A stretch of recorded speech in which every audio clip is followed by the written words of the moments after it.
nós estamos sentindo aqui nos Estados Unidos, pelo andar da carruagem, a maneira como os americanos postam de maneira incisiva, todos eles, de Donald Trump a Marco Rubio, Christopher Landau, o Darren Beattie, Maria Salazar, são vários congressistas.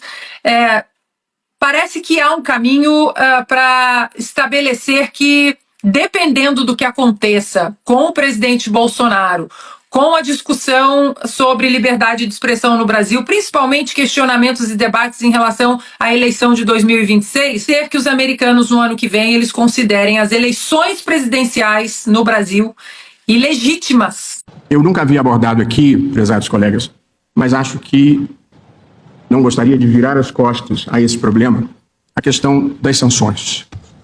E eu refleti muito, porque acho que há uma imensa incompreensão, talvez direcionada, e acho que o tribunal, pouco pelas circunstâncias do recato judicial, não se manifestou publicamente sobre o que está acontecendo. E eu me senti motivado a fazer isso, até porque, como é público e notório, eu tenho muitas ligações com os Estados Unidos, onde estudei, vivi e trabalhei em diferentes épocas da minha vida. E, portanto, a narrativa correta. No Brasil, não existe censura. Simplesmente não é um fato. Eu afirmaria que vigora a mais plena liberdade de expressão. Eu sou uma pessoa que leio de tudo. A gente traz informações do vice-secretário de Estado dos Estados Unidos, o Christopher Landau, que afirmou que o governo Trump vai dar novas respostas caso o ex-presidente Jair Bolsonaro seja levado para a prisão da Papuda. A declaração foi feita na Rede X em resposta a uma publicação da Folha sobre a reação de ministros do Supremo à prisão de Bolsonaro. Abre aspas. Se este relatório for preciso, apenas confirma que todo o processo judicial em curso no Brasil é uma farsa política. Aqueles que alegam estar seguindo o Estado de Direito não podem aumentar a pena de um réu criminal à luz da resposta de terceiros à sua decisão.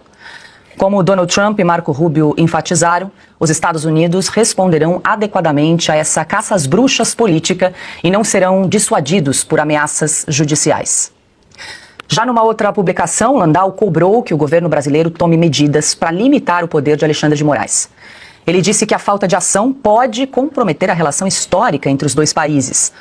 Landau escreveu o seguinte: os Estados Unidos continuam aguardando que o Brasil contenha o juiz fora de controle Moraes antes que ele destrua completamente a relação que nossos grandes países desfrutam há mais de 2 séculos. O Christopher Landau, Paula, ele tem mais um tweet, né, que ele colocou sobre o Brasil há pouco tempo, e que ele diz o seguinte no tweet dele. Ele fala que a crise atual em nossas relações com o Brasil é um bom momento para reafirmar um ponto básico sobre diplomacia que meu pai estabeleceu há meio século. Não é nosso trabalho como diplomatas dizer a outros países soberanos o que fazer, mas é nosso trabalho deixá-los saber que suas ações podem e terão consequências.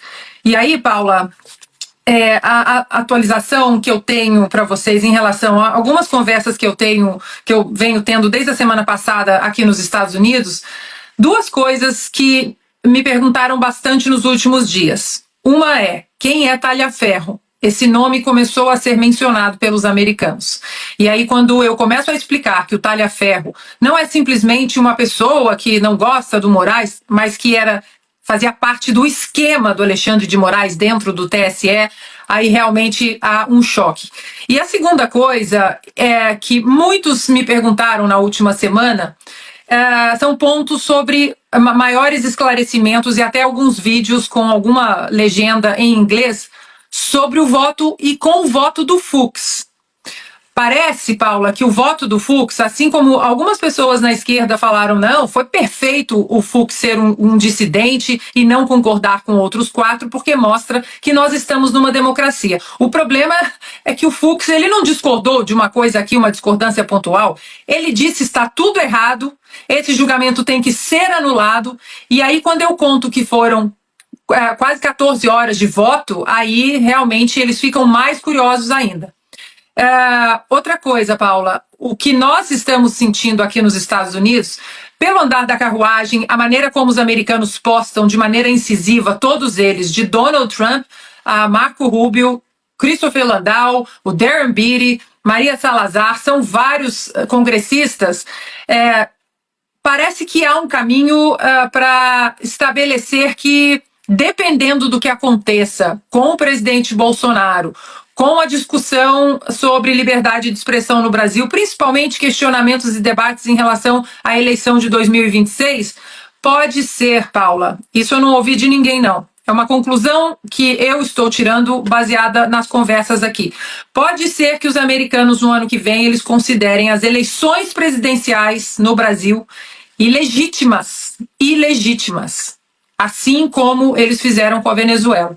Porque a montanha de documentação, de olha, nós estamos de olho, isso aqui está acontecendo, não vai ser uma coisa do dia para a noite.